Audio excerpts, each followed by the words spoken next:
Tonight on Carolina News, the Affordable Care Act. How affordable is it? And can you afford to be without it? And shoplifting is costing local businesses and you money. Find out what is being done to keep this from happening.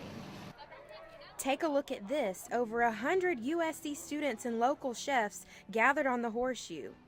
We'll tell you why later in the show. All this and more coming up on Carolina News. Live from the capital city, Carolina News brings you your news first. With breaking news and in-depth reporting. Up-to-the-minute weather. And all your sports news and highlights. It's all here, now, on Carolina News. Hello and welcome to Carolina News. I'm Tawny Morrell. Good afternoon. Thanks for joining us. I'm Destiny Chance. The March 31st deadline to sign up for Obamacare has quickly approached. Millions of young people have not applied for health insurance, saying they just can't afford it. Bree Nurse tells us one man who says there are a few reasons not to sign up. You cannot escape health care. Anton Gunn is the former head of the Office of External Affairs at the U.S. Department of Health and Human Services. He says health insurance is crucial for Americans. Gunn was talking to last night's public health care forum at Brooklyn Baptist, with people of all different ages and races asking plenty of questions. One big question stood out. Why do young people need to sign up for affordable health care? Young people matter more than anything else because you're the future of our country. It's important for you to grow up healthy and strong and live the kind of life that you want and deserve. And so having health insurance coverage is important. Gunn insists if college-age students are able to pay for phone and even laptop insurance, health insurance should be a priority too. Many college-age students are lucky enough to be on their parent or guardian's health care plans and live carefree. But not all are afforded this luxury. Although the ACA is campaigning towards young people, especially during the month of March Madness, some still say they simply cannot afford it. Senior Dana Jennings is as independent as it gets, and she says after paying for living expenses, health insurance just isn't in her budget. The one that best fit, I want to say it's the bronze, and it was $163, and I don't have that every month. It's no surprise that most independent college-age students don't think they make enough money for health insurance and have no choice but to join Dana in Kinda living life on the edge, but safely. Gunn says a lot of young people don't know that they actually can afford health care. He says they just need to be informed. They need help. But there's so many parts of the Affordable Care Act that are good for people, and everybody can sign up for coverage, and that's the information that we're trying to bring. Insurance would definitely help me. So of course I would love to get information about that. Gunn wants young people like Dana to know there is a way. This is Bree Nurse, Carolina News. Health care insurance is mandatory and you could face a fine from the U.S. government if you don't sign up. The South Carolina Judiciary Committee met about an hour ago to discuss Emma's Law. Emma's Law is aimed at getting tough on repeat drunk drivers. Emma died in a crash involving a drunk driver, and her father is trying to make a change to South Carolina laws concerning drunk drivers. Partisans on both sides of the bill were trying to work out a compromise. Now let's go to Sydney Patterson with a first look at our forecast. Hey Sydney, how's the weather out there? Well, it's cloudy and cold out here right now. We're sitting at about the mid-40s, although the rain has finally let up. You can see that there aren't very many people out here playing on the Strom fields. That may change tomorrow as it gets a little sunnier and warms up just a little bit. But those warmer temperatures later in the week will bring a little bit of rain along with them. So I'll tell you when to expect that wet weather coming up in your full forecast. Crews in Washington are still in rescue mode after Saturday's massive landslide. The number of dead and missing continue to rise. Officials say 14 lives have been lost and at least 176 people remain missing. More than 100 emergency responders are sifting through debris left after the mudslide, looking for signs of life. The wall of trees, rocks, and debris swept through a community northeast of Seattle, costing lives and wiping out homes. Fire officials say they are still in the search regardless for the debris. We're still in a rescue mode at this time. However, I want to let everyone know that the situation is very grim. We haven't We're still holding out hope that we're going to be able to find people that may still be alive. Flooding is now a big problem because the water is spilling over and banks into homes. President Obama declared an emergency as FEMA supplies and equipment began arriving late Monday. Authorities are looking into the death of a 29-year-old inmate being held in the Charleston County Jail. Investigators said Matthew Glyden was found dead in his bed in his cell around 6:45 this morning. Glyden was awaiting trial on a charge of criminal sexual conduct with minor of 2 counts of lewd act on a child. The coroner's office plans to perform an autopsy. The State Law Enforcement Division is investigating. The cause of death has not yet been released. Loss prevention is a key part of the retail business. Stores can close up shop and big chains lose millions of dollars each year through theft and unaccounted items. Those losses can make prices rise, costing you, the shopper, more. The small boutiques and 5 Points are no exception. One store in particular has dealt with the theft problems firsthand. Chris Stanley reports. Saluda Avenue in 5 Points is home to many boutiques. They help make up the small business backbone that helps 5 Points thrive. 2G's is a small store that specializes in women's clothes. Manager Carol Hilton knows the importance of loss prevention in a store her size. She's had items stolen before. The only time that I have had it happen where I know for sure it happened, it had already happened before I realized it. And she doesn't know what she could have done to stop it. So again, but that was my fault for not keeping up with what was going on in the store. Many stores like 2G's can't afford thefts like these, or else they would surely go out of business. Smaller retail chains like 2G's here and the other ones on Saluda Avenue don't have loss prevention specialists like the bigger national chains, but those specialists have some tips and advice for these smaller stores. Bernard Brown is the director of loss prevention for Belk in Atlanta and deals with thousands of dollars in losses each year. He says the key for smaller stores is easier than you think. Customer service has and always will be the best deterrent against minimizing shrinkage in our stores, in these stores for that fact, including boutiques. So good customer service goes a long way. Hilton agrees with her big business counterpart.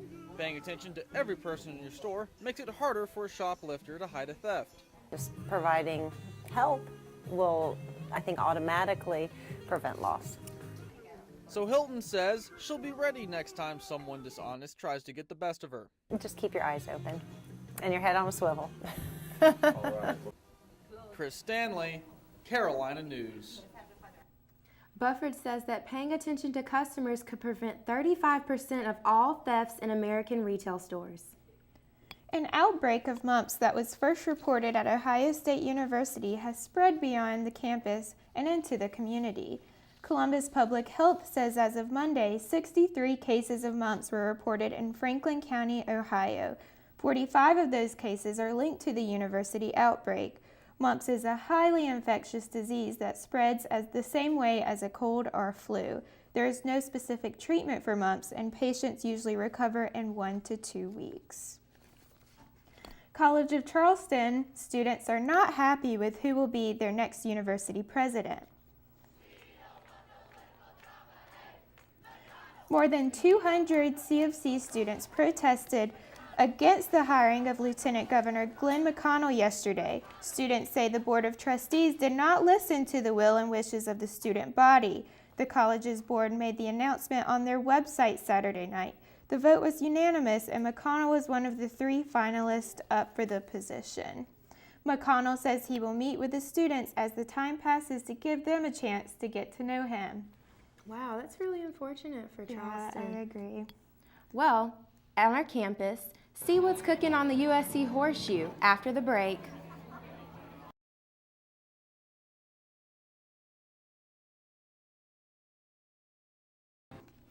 Imagine raising money for your own scholarship with no money to fundraise with.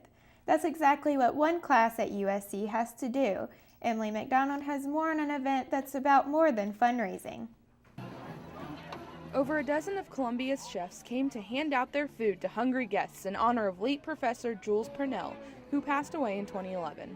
Annette Hoover is the professor of the Festival Planning and Management class, whose members recruit chefs and collect items for an auction. The class actually originated doing case studies, and I said there's no way people can learn to do what I do outside of the university. So this is an experiential learning class. The students work with no budget.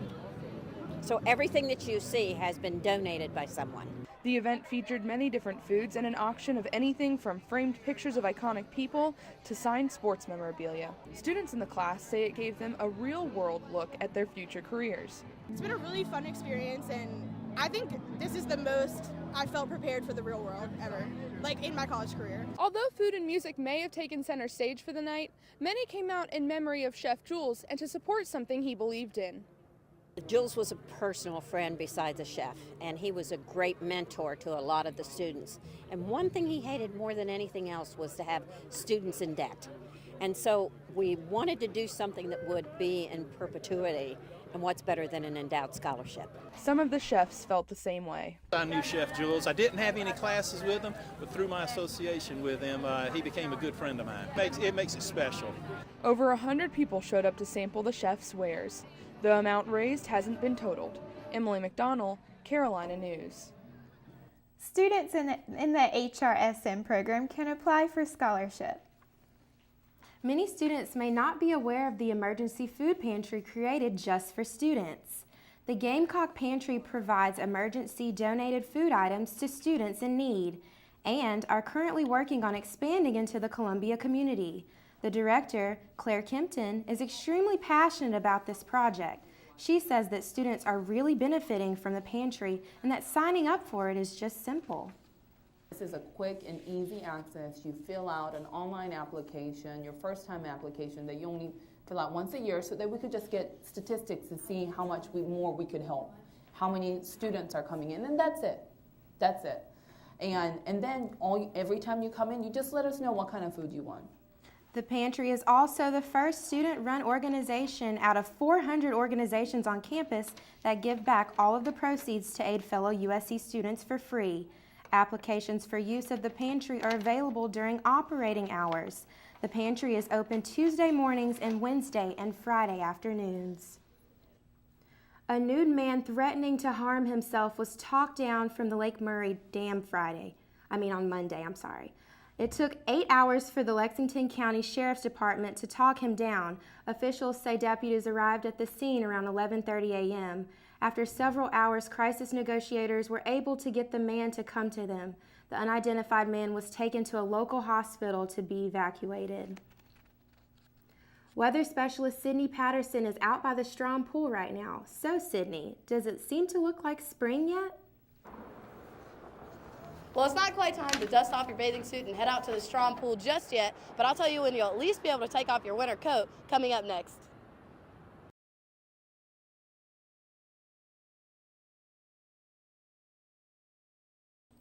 Welcome back. We have weather specialist Sydney Patterson with us. Yeah, Sydney, how's the weather out there? Did the sun ever come out today? It did a couple times. It came out off and on. We had some scattered showers today. Right now it's about 52 degrees outside with winds coming out of the west at 15 miles per hour, and it's 66% humidity outside right now. So it's a little cool, pretty chilly. Definitely worth taking a jacket outside right now. Around the state, it's much of the same. Mid-50s in Columbia, 52 in Rock Hill, and 51 in Greenville. It's a little warmer in Charleston at 58, but it's pretty much staying in the 50s for the rest of the day. It will drop down really low tonight, and we'll get to that in just a second. Now, what's causing all these cool temperatures is this upper level low pressure disturbance here, and that's bringing in moisture off the coast that's causing a lot of scattered thunderstorms and rain showers a lot. So that is starting to move off the coast right now, so we're going to have a little bit nicer weather coming up. You can see that tomorrow, it's way off the coast here, off in the corner. It is bringing some snow and rain to New England right now, but that's not affecting us. We have this high pressure system, which it's not going to warm up too much because it is still bringing some of that cool air out of the north. But as that moves off the coast, the winds are going to shift and it's going to get a little warmer later in the week, but we'll talk about that in just a second. So like I said, tonight, very, very cold. If you have any pets or plants outside, you definitely want to bring those inside or cover them up and give them some warmth because it is definitely going to get down into the lower or upper 20s, lower 30s all across the state. 25 in Rock Hill tonight, 25 in Greenville, 29 in Columbia, it's a little warmer, and then 36 in Charleston. So they're looking out with a slightly warmer night. And it's going to be clear tonight because of that high pressure system that we were talking about. Tomorrow, 54 in Columbia, a little warmer but not too much, 50 in Myrtle Beach and 53 in Charleston. Greenville and Rock Hill are both much colder, in the low 50s there. So, but it is going to be sunny, so it'll feel a little bit warmer than it looks by the temperature. And then as we move into our 5-day, like I said, Wednesday 54 and sunny. Thursday a little bit warmer at 65, but not too warm. That's going to be on Friday and Saturday. But because of those low pressure fronts that are sitting in the Midwest right now, it's going to be very rainy, but still warm, so kind of nice. But then on Sunday it's going to clear out a lot and going to be about 73 degrees. So that's a good day to kind of maybe take your dog out for a walk or go and have a picnic on the horseshoe. So it'll be really nice. Yeah, I can't believe it's going from, freezing temperatures tonight to being warm this weekend. 77 on Thursday. Yeah, well, that's South Carolina weather. That's great. Well, from weather to sports, we have Aubrey Marcinko here. So what's going to come up next? Well, it's a big night for the Lady Gamecocks. The women play Oregon State tonight, fighting for a spot in the Sweet 16, and I'll tell you what challenges they face next in sports.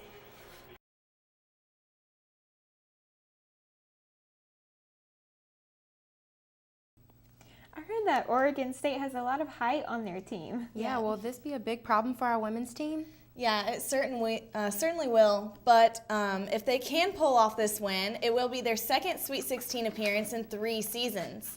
The women's team will face a few problems playing the number 9th seeded Oregon State. Key three-point shooter Tiffany Mitchell will have some competition from her opponents who made 10 threes against Middle Tennessee. Another challenge is height. 6'4" freshman Elena Coates will be tested by Oregon's 6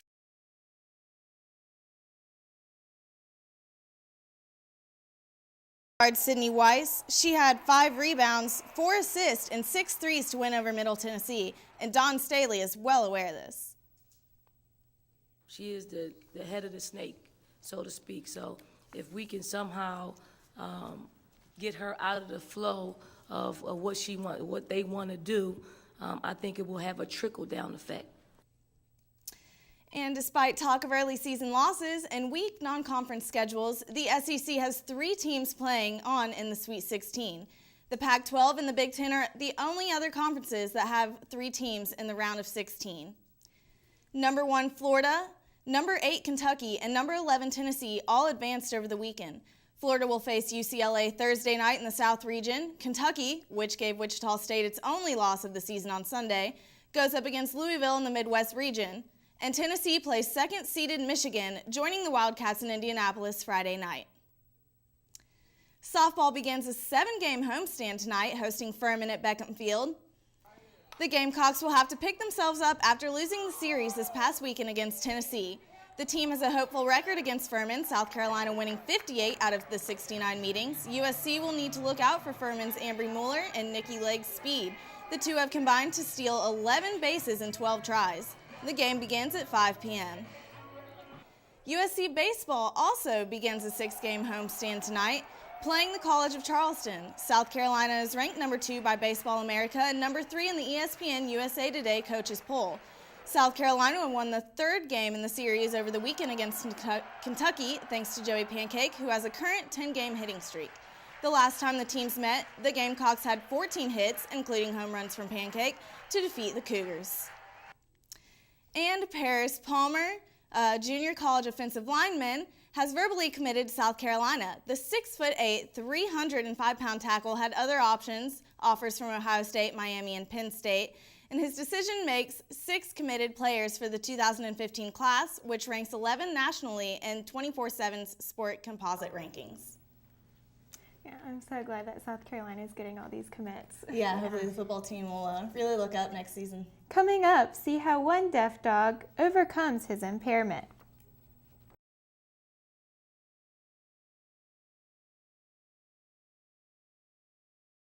It's a rare problem for one Nebraska shelter trying to communicate with a deaf dog.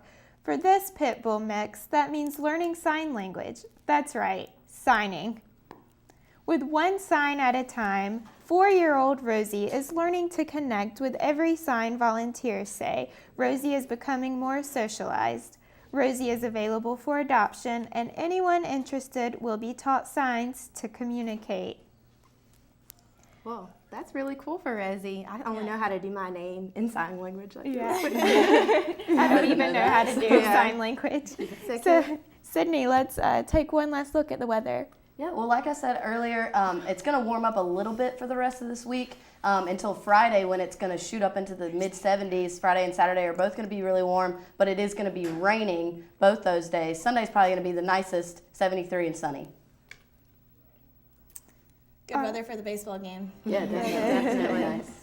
Well, that's all the time we have today. Thanks so much for being with us. See you tomorrow and have a great evening.